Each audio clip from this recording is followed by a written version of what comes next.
Okay, today we are taking for the second test this Lithium Valley golf cart battery. We're testing at Eagle Canyon, which, as you can see, is a the terrain is very up and down here, so it's a good course to test on.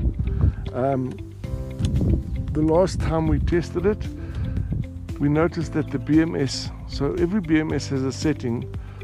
If the cart is pulling too many amps, it will shut everything down, and that's in order to protect the battery as well as the golf cart and the motor. So we found that the setting was a little bit low, and we've put it up to the maximum, which is what I prefer.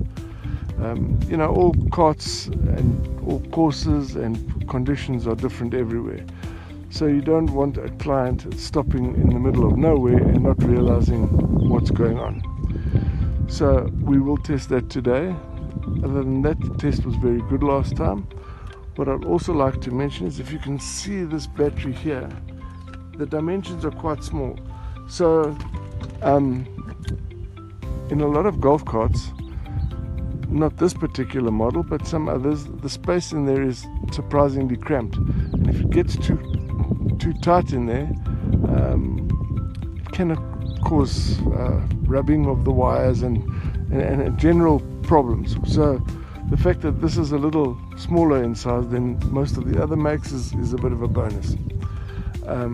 So as I said, we're going to test this the cutoff point of this battery today, and then if all goes well, tomorrow we're going to test it under load and the normal golf cart conditions, so for 18 holes with two up. So I'm testing it now, going up this hill, which is pretty much as steep as it's going to get on any golf course. I have been up this hill a few moments ago, and everything is fine. So the good thing about this was that I took the battery, well, back to Lithium Valley. They have a presence locally, so they have their own technicians on site at their offices. It's not a distributor, it's the actual company that is here. So it was a quick fix, and they could do it themselves, and it's now working 100%. The good thing about that is it makes a lot of technical things and problems a lot simpler to deal with, especially if it's a potential warranty issue. It can be checked out there and then. Let me take this up the hill as quickly as I can.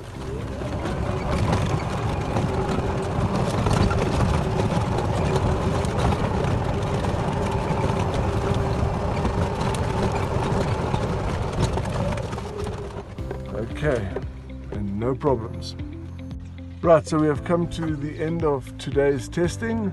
The new cutoff limit on the BMS for the amount of amps being pulled seems to be perfect. There's no problems as far as I can see.